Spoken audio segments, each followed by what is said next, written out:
Good morning, students. Today we are discussed about the thermodynamics first law of thermodynamics. बेटा first law of thermodynamics होता क्या है कि किसी भी सिस्टम की टोटल ओवरऑल एनर्जी आपकी कांस्टेंट होती है. Energy not created not destroy. Energy ना तो हम लोग नई एनर्जी उत्पन्न कर सकते हैं और ना ही इसको हम लोग खत्म कर सकते हैं. कहा जाता है कि किसी भी आइसोलेटेड सिस्टम की एनर्जी हमेशा कांस्टेंट होती है. आइसोलेटेड सिस्टम क्या होता है बेटा? सराउंडिंग और सिस्टम के बीच में किसी भी प्रकार का एनर्जी फ्लो नहीं होता, वो चाहे मास के फॉर्म में हो और चाहे वो एनर्जी के फॉर्म में हो. आइसोलेटेड मतलब एकदम आइसोलेट हो गया, अलग हो गया, वो पूरे सिस्टम पूरे सराउंडिंग से अलग हो गया, उससे किसी से कुछ लेना देना नहीं है. तो आइसोलेट सिस्टम में जितनी भी एनर्जी होगी वो किसी भी फॉर्म में होती हो, किसी भी फॉर्म में हो, वो हमेशा कांस्टेंट रहती है. The total energy of the universe is constant.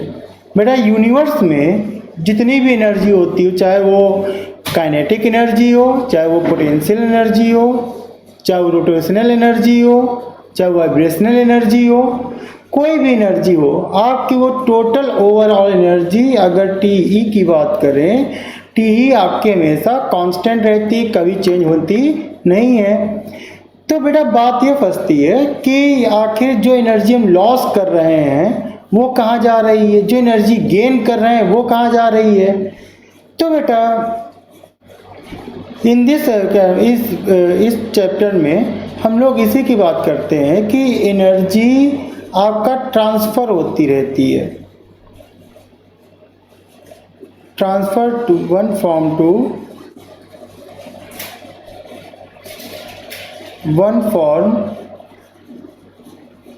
To other form. Energy one form से एक दूसरे रूप में कन्वर्ट होती रहती है. आपने बेटा ये पढ़ा होगा E is equal to delta m into c square. Delta m क्या होता है बेटा? मास डिफेक्ट होता है, और सी आपका इलेक्ट्रिक का स्पीड होती है, वेलोसिटी ऑफ लाइट. ओके, तो जब हम लोग स्टार्टिंग में पढ़े थे कि न्यूक्लियर फ्यूज़न कर लो या फिर न्यूट्रॉन प्रोटॉन का एडिशन कर लो. न्यूट्रॉन प्रोटॉन के एडिशन करने पर जो टोटल ओवरऑल मास होता है न्यूट्रॉन का और प्रोटॉन का, बेटा वो कुछ कम हो जाता है, और कम होकर उसका जो मास हुआ, जो मास में डिफेक्ट आया, वो कहाँ गया? वो एनर्जी फॉर्म में कन्वर्ट हो गया. कहने का मतलब ये है कि एनर्जी से मास और मास से एनर्जी हमेशा कन्वर्ट होता रहता है. एनर्जी से मास से एनर्जी हमेशा कन्वर्ट होता रहता है, ये चेंज होता रहता है, एक मास एक फॉर्म से दूसरे फॉर्म में कन्वर्ट होता रहता है. ओके, मैडम मैथमेटिकल एक्सप्रेशन की बात करें हम लोग, तो पहले हम लोग देखते हैं. माना ये कोई आपका सिस्टम है, इस सिस्टम की इंटरनल एनर्जी हमने मान लिया U. ओके, इंटरनल एनर्जी की जैसे यहाँ बात कर लेते हैं. इंटरनल एनर्जी मतलब सिस्टम के पास जो गैस पार्टिकल हैं या कोई भी अंदर मटेरियल भरा हुआ है, कोई भी सब्सटेंस है, उसके पास काइनेटिक एनर्जी होगी, रोटेशनल एनर्जी होगी, पोटेंशियल एनर्जी होगी, उसके पास वाइब्रेशनल एनर्जी होगी. एनर्जी का जो कंबाइंड रूप होगा उसे हम लोग कहेंगे किसी भी सिस्टम की इंटरनल एनर्जी. ओके, सपोज करिए बेटा किसी भी सिस्टम की इंटरनल एनर्जी हमने मान लिया, let's we consider the internal energy of the system U1. अब इस U1 को, इस सिस्टम को हमने बाहर से हीट दिया, हीट एनर्जी दिया, जब हीट एनर्जी देंगे तो इस पर कुछ वर्क भी होगा या कुछ कार्य भी करेगा, तो इसके टोटल ओवरऑल एनर्जी कितनी हो गई बेटा, ये हो गया आपका U2। Okay, then U2 is equal to, U2 किसके बराबर होगा, किसके इक्वल होगा, U1 plus Q plus work done W। Then U2 minus U1 is equal to Q plus W। Then U2 minus U1 call delta U, delta U is equal to Q plus W। Okay, बात समझ बेटा। कहने का मतलब ये है कि अगर हम किसी को एनर्जी देंगे तो एनर्जी देने पर उसके पास जो इंटरनल एनर्जी होगी वो भी इंक्रीज करेगी। इंटरनल एनर्जी इंक्रीज का मतलब उसके अंदर जो मॉलिक्यूल्स हैं वो आपस में उनका कोलिजन प्रॉपर्टी बढ़ेगी, उनकी काइनेटिक एनर्जी बढ़ेगी, उनकी थर्मल एनर्जी बढ़ेगी। तो total or as a gross हम देखते हैं कि ये total overall energy, internal energy increase किया और उसी सिस्टम ने कुछ वर्क किया। Then delta U is equal to Q plus W। Okay, तो बेटा यहाँ पर let's we consider the system whose internal energy U1, किसी सिस्टम की इंटरनल U1 है, अगर इसको हमने Q अमाउंट एनर्जी प्रोड्यूस किया देन इस सिस्टम की इंटरनल U1 प्लस Q और सिस्टम की U हो जाएगी। तो U2 equal to U1 plus Q plus W, then delta U equal to Q plus W।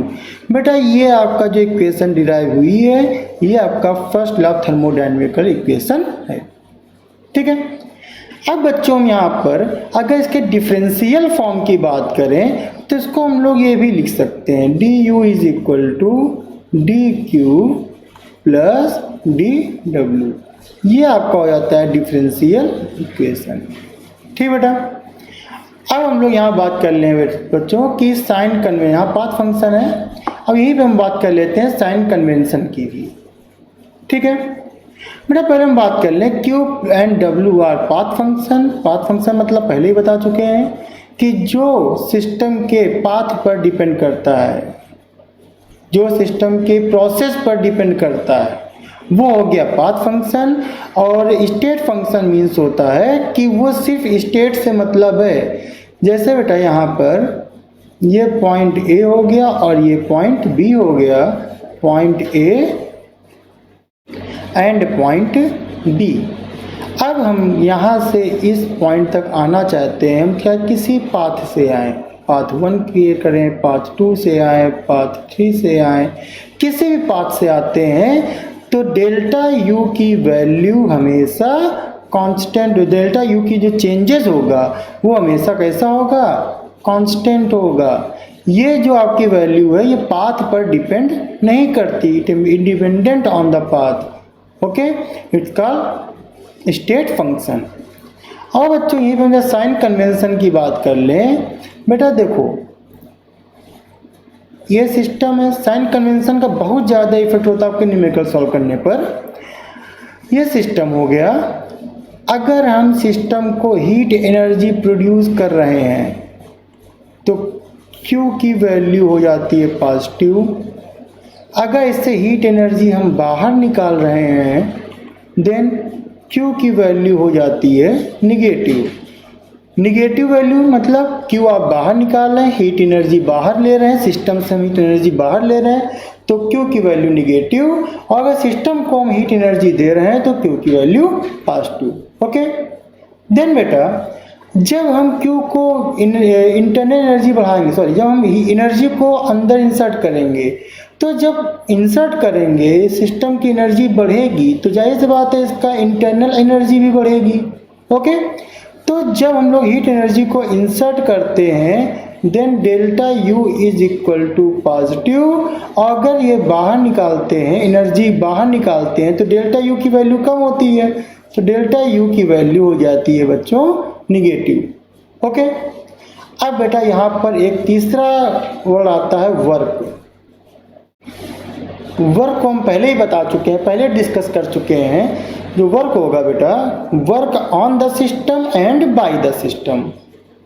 Work two type से देखा जाता है, on and by. Work on the system होता है तो वर्क डन पॉजिटिव होगा, वर्क बाय द सिस्टम होता है तो वर्क डन निगेटिव होगा। ओके, चलो साइन कन्वेंशन का हम लोग ध्यान रखते हैं। और delta U does not depend on the method और प्रोसेस एडॉप्ट। डेल्टा यू की वैल्यू पहले बता चुके हैं, यहाँ से यहाँ तक आने में, ए से बी पॉइंट तक आने में डेल्टा यू की वैल्यू पर कोई भी चेंजेस नहीं आएगी।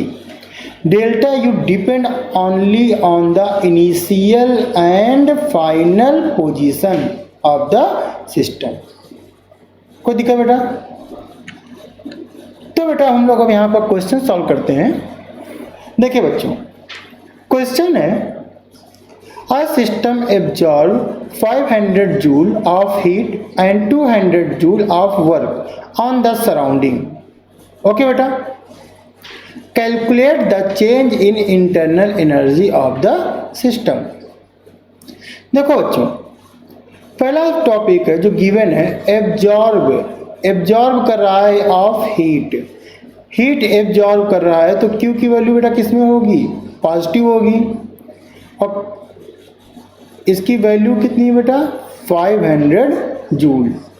ओके, देन अब यहाँ ध्यान देने की बात है बेटा, 200 joule of work on the surrounding पर वर्क हो रहा है, सराउंडिंग के ऊपर वर्क हो रहा है। तो सराउंडिंग पर वर्क कौन कर रहा होगा?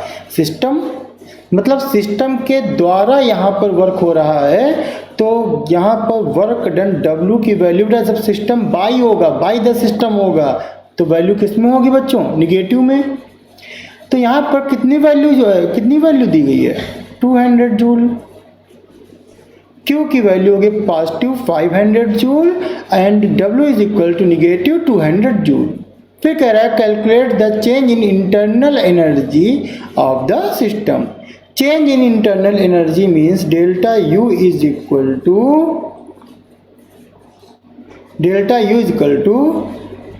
Q plus W according to law of first equation, law of thermodynamics first equation.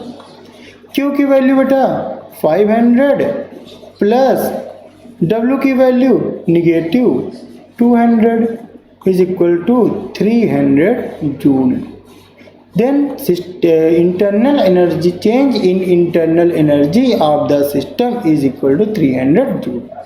Okay, second question देखते हैं इसी टाइप से। एक gas absorb 200 joule, gas absorb कर रहा है 200 joule heat and expand against the constant external pressure. External pressure constant है 1.5 atm। Okay, the initial and final volume of the gas is 0.5 litre and 1 litre. Calculate the internal energy. Okay, तो देखो बच्चों, फिर उसी प्रकार से हम लोग क्वेश्चन सॉल्व करेंगे। गैस एब्जॉर्ब कर रही 200 joule means Q is equal to positive, heat energy increase करेगी, पॉजिटिव 200 जूल। ओके, एक्सपेंड कर रही है, एक्सपेंड मतलब हो रहा है बेटा वो सिस्टम की वैल्यू बढ़ रही है, सिस्टम का वॉल्यूम बढ़ रहा है, तो W निगेटिव की निगेटिव। अब ये कह रहा है constant external pressure EXT, pressure external is equal to कितना दे रहा है बेटा? 1.5 atm। Okay, the initial and final volume, initial and final volume मतलब V1 आपको गिवन है 0.5, V2 गिवन है आपको 1 litre. Calculate the internal energy. तो देखिए बेटा, according to thermodynamics first law, delta U is equal to Q plus W। बेटा हमको Q तो क्लियर है, Q तो गिवन गया, कोई दिक्कत नहीं है, लेकिन यहाँ पर W गिवन नहीं है। तो W इज इक्वल टू बेटा हम लोगों ने पढ़ा है -P delta V। Then W is equal to P constant है, P एक्सटर्नल कितना है बच्चों -1.5 ब्रैकेट में V2 माइनस V1। तो देखिए बेटा -1.5 V2 की वैल्यू बेटा 1 है और 0.5 इसको हमने सेपरेट कर दिया तो हो जाएगा इंटू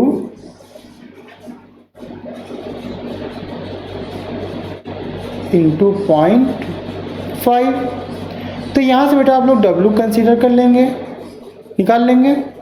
अब डेल्टा U की वैल्यू को फाइंड करना है, या जो Q की वैल्यू है, Q की वैल्यू आपकी आ जाएगी पॉजिटिव 200 एंड W की वैल्यू आ जाएगी आपकी यहाँ से। दोनों को पुटअप कर लेंगे, आपका डेल्टा U फाइंड आउट हो जाएगा। ओके बच्चों, इसी के बेस पर यहाँ पर 3 क्वेश्चन दिए गए हैं for homework.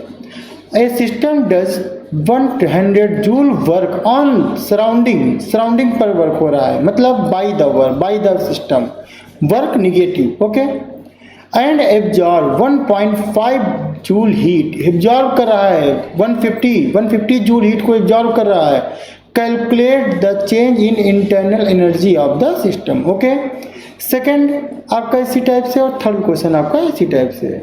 Okay thank you, इसको सॉल्व करिए।